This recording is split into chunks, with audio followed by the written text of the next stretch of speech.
कि राहुल गांधी जी का व्यवहार और कांग्रेस पार्टी का व्यवहार इस सदन में जिस प्रकार का रहा है, ये हिंदुस्तान की जनता टीवी के माध्यम से देख रही है।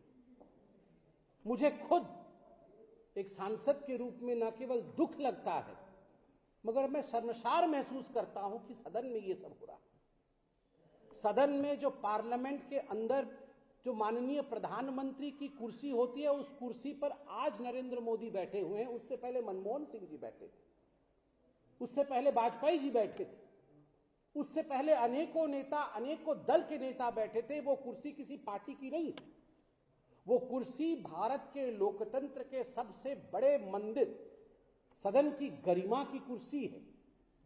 अभी हमने भारतीय जनता पार्टी द्वारा रिलीज किया हुआ वीडियो और मीडिया में चल रहे उन तमाम वीडियो को देखा है, जिन वीडियो में कांग्रेस पार्टी की कुछ सदस्यां किस प्रकार से बैनर लेके प्रधानमंत्री जी के कुर्सी की चारों तरफ घेराबंदी कर रही है, घेराबंदी कर रही है। और मैं देख रहा हूं, चाहे अश्विनी वैष्णव जी हो, चाहे गिरिराज जी हो, चाहे किरण रिजिजू जी हो, अर्जुन जी मेघवाल हो, सभी बड़े नेता हाथ जोड़कर विनय कर रहे हैं, निवेदन कर रहे हैं हमारी बहनों से कि ये उचित नहीं होगा। This seat, this place is not just for the Prime Minister. This means India's Prime Minister. This is a coveted post. आप इसकी गरिमा को समझिए। हम भी सत्ता से बाहर बहुत वर्ष रहे हैं। अधिकांश समय भारतीय जनता पार्टी ट्रेजरी मंच में नहीं बैठी है, ऑपोजिशन में बैठी है। आप याद करिए, कभी राजमाता सिंधिया, कभी सुषमा स्वराज जी, इतनी बड़ी सदस्य, ये कभी जाके इन्होंने प्रधानमंत्री जी की कुर्सी को घेरने की कोशिश की हो? कभी इस प्रकार का व्यवहार दिखाया हो? राहुल गांधी जी के इशारे पर प्रधानमंत्री की कुर्सी के चारों तरफ घेराबंदी करने की कोशिश करना, प्रधानमंत्री जी की अहित करने की चेष्टा करना कि अगर वो हाउस में आते हैं तो हम कुछ ना कुछ ऐसा करेंगे जिससे उनका अहित होगा। ये कैसी सोच है? ये कैसा सोच है? आप खुद सोच के देखिए। मुझे लगता है पूरे हिंदुस्तान को सोचना होगा। And the time has come when India should impeach Rahul Gandhi and the Congress party from politics.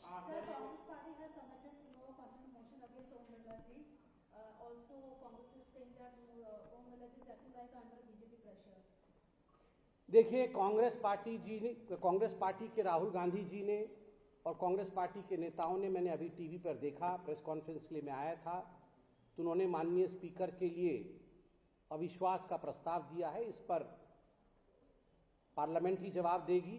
I am not authorized to speak on that. ये इशू, उसका मैंडेट कहीं और है, स्पीकर का ऑफिस इस पे कह सकता है। मगर मैं एक बात कहना चाहूंगा कांग्रेस पार्टी को और खास करके राहुल गांधी को, आप इतने एंटाइटल्ड हैं, आप इतने एंटाइटल्ड महसूस करते हैं अपने आप को कि आप कोई नियम नहीं मानेंगे, आप सदन का कोई भी कानून नहीं मानेंगे, और उसके ऊपर आप कहेंगे कि हम किसी पर विश्वास नहीं करते, अविश्वास लेकर आएंगे। और ये केवल सदन के अंदर नहीं हुआ। यही कांग्रेस पार्टी कुछ दिन पहले तमिलनाडु में एक जस्टिस के खिलाफ उन्होंने न्यायोचित वर्डिक्ट दी दीपम केस को लेकर। उनके खिलाफ भी, उस जस्टिस के खिलाफ भी इंपीचमेंट ला रही थी। सुप्रीम कोर्ट ने कल उसको अपहोल्ड किया है। जो जस्टिस साहब ने किया था ठीक किया है। आप उस जस्टिस के खिलाफ भी इंपीचमेंट ला रहे थे। आप चीफ जस्टिस ऑफ इंडिया के खिलाफ भी कुछ वर्षों पहले, याद करिए, इंपीचमेंट ला रहे थे। अभी एक नेता कह रहे हैं कि हम सीईसी, चीफ इलेक्शन कमिश्नर के खिलाफ ही इंपीचमेंट लाएंगे। अब स्पीकर महाशय के लिए भी ऐसे शब्दों का प्रयोग किया जा रहा है। Those who have been impeached of their consciousness are the ones who want to impeach all the constitutional posts of India.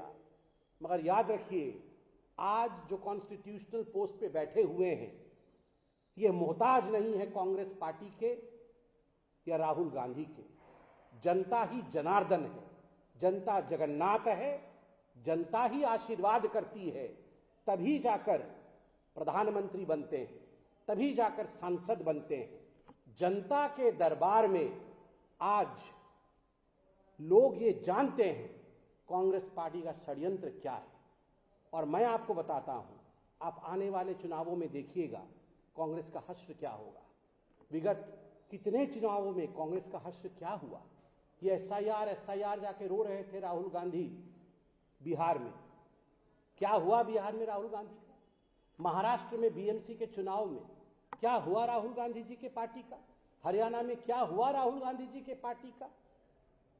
एक मैच्योर बिहेवियर के साथ आगे बढ़ना चाहिए। Immaturity does not take you anywhere mister Rahul Gandhi. आप देख ही रहे हैं कि मीडिया में किस प्रकार से सदन को लेकर, सदन के अंदर की गतिविधियों को लेकर घमासान मचा हुआ है।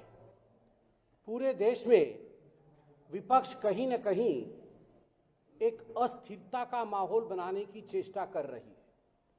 और ये आज से ही नहीं, जब से भारतीय जनता पार्टी और एनडीए की सरकार तीसरी बार बनी है, तब से जॉर्ज सोरोस के कहने पर विशेष करके राहुल गांधी और कांग्रेस पार्टी और उनके जो अलायंस पार्टनर है, देश में कहीं न कहीं संस्थाओं के ऊपर हमला कर रहे हैं। चाहे वो संस्थान सुप्रीम कोर्ट का हो, चाहे वो संस्थान इलेक्शन कमीशन का हो, या चाहे वो संस्थान स्पीकर का हो, सभी संस्थानों के ऊपर हमले करने का प्रयास। और सबसे दुखद है, प्रधानमंत्री के संस्थान के ऊपर भी, मैं नहीं कहूंगा कि माननीय नरेंद्र मोदी जी के संस्थान के ऊपर, प्रधानमंत्री, यह एक पद है जिसे देश चुनती है, प्रधानमंत्री जी के संस्थान के ऊपर भी हमला करने की कोशिश और प्रयास कांग्रेस पार्टी और उसके अलायंस पार्टीज करते रहे। आज ऐसे ही अनेकों विषयों पे एक संक्षेप टिप्पणी मैं यहां रखूंगा। सर्वप्रथम मैं एसआईआर से आरंभ करूंगा, क्योंकि भारतीय जनता पार्टी और भारत के लोकतंत्र के खिलाफ ममता बनर्जी और उससे पहले कांग्रेस पार्टी ने जिस प्रकार का माहौल पूरे भारतवर्ष में बनाने की कोशिश की थी कि ये जो एसआईआर है ये फर्जी है, ये जो स्पेशल इंटेंसिव रिवीजन है, यह इलेक्टोरल रोल को उसकी सुचिता के लिए नहीं है, ये भारतीय जनता पार्टी के लिए फायदे के लिए है, यह मसौदा गैर कानूनी है। इस प्रकार से पूरे देश में एक नैरेटिव बनाने की कोशिश ममता बनर्जी ने किया था।